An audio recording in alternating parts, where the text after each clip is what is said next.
क्या आपके साथ कभी ऐसा हुआ है, आप रात्रि को सो रहे हैं, आपकी छत से सोने के आभूषण, हीरे जवाहरात आपके कक्ष में गिरने लगे और आपकी नींद खुल जाए? क्या हो आपके साथ अगर ऐसा कुछ हो? लेकिन यह सत्य घटना है। आज हम आपको एक ऐसी बात बताने जा रहे हैं जिस घटना ने एक भक्त का मान बढ़ा दिया। जैसलमेर राजा की एक कन्या थी, उसका नाम था उमा भटियानी जी। श्री उमा भटियानी जी भगवान की परम भक्त थी। कहा जाता है उनका परमात्मा से बड़ा ही गहरा संबंध था। उनके समीप अगर कोई संत आकर कोई प्रार्थना कर दे तो वह बिना सोच विचारे उनकी समस्त प्रार्थनाएं स्वीकार कर लेती थी।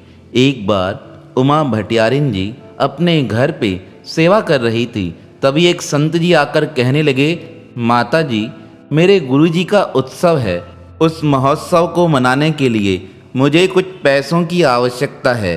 क्या आप मुझे 2000 रुपये दे सकती हैं? माता जी ने विचार किया और थोड़ी देर बाद वह अपने कक्ष में जाकर अपने सारे आभूषण लेकर आई। अपने हाथ में जो कंगन पहना हुआ था वह भी उतार कर दे दिया, अपने गले का हार भी दे दिया और संत जी से कहा, जाइए बड़े धूमधाम के साथ अपने गुरुजी का यह उत्सव पूर्ण कीजिए। अब संत जी तो लेकर निकल गए, लेकिन जैसे ही रात हुई अचानक से वह सारे आभूषण आकर माता जी के कक्ष में गिरने लगे। माता जी को यह देखकर बड़ी प्रसन्नता हुई। उनके मन में भक्ति और विश्वास और बढ़ गया। अब तो वह बड़े उत्साह के साथ संतों की सेवा करने लगी। जितना धन आता वह सब सेवा में लगा देती। एक दिन किसी ठग को यह बात पता चल गई। वह माताजी को ठगने की कामना से माताजी के पास आकर कहने लगा, मुझे भी एक बड़ा उत्सव मनाना है, मेरे पास धन नहीं है, क्या आप मुझे अपना सारा धन दे सकती हैं? अब माताजी तो बड़ी सीधी सादी और भोली थी। उन्होंने सारे आभूषण निकालकर उस ठग को दे दिए।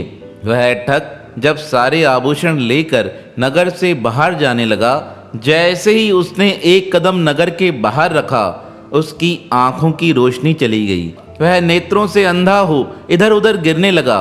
सोचने लगा, यह क्या है, मेरे आंखों की रोशनी अचानक कैसे गायब हो गई? जैसे उसने पुनः पीछे कदम रखा, वह नगर की ओर लौटा तो उसकी आंखों की रोशनी ठीक हो गई।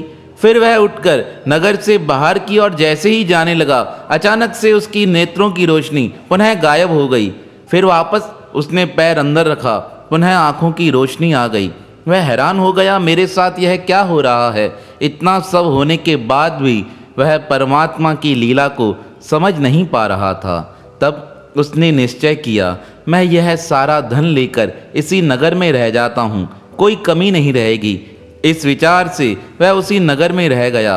रात्रि को जब वह सो रहा था तब उसे बहुत बुरी बुरी आवाज़ें सुनाई देने लगी।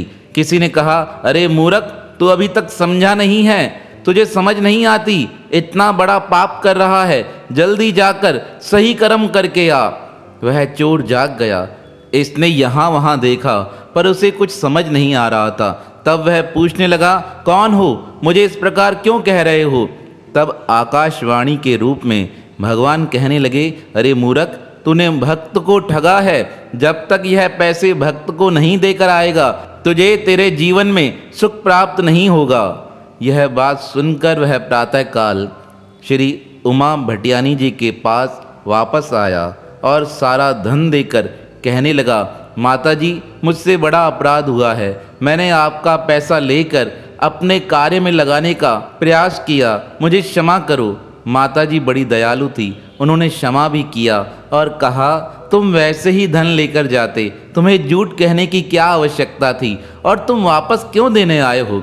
तब वह कहने लगा, जैसे ही मैं आपका धन लेकर नगर से बाहर जा रहा था, मेरे आंखों की रोशनी चली गई। जैसे ही नगर में पैर रखा, पुनः रोशनी आ गई। पुनः एक बार प्रयास किया नगर से बाहर जाने का, फिर मुझे कुछ दिखाई नहीं दे रहा था। तब आकाशवाणी हुई, उसने कहा, तुमने भगत को ठगने का प्रयास किया है, इसलिए तुम्हें यह सजा प्राप्त हो रही है। अभी का अभी जाकर यह धन वापस देकर आओ। यह संतों की सेवा का धन है, इसलिए मैं सारा धन आपको पुनः लौटाने आया हूँ।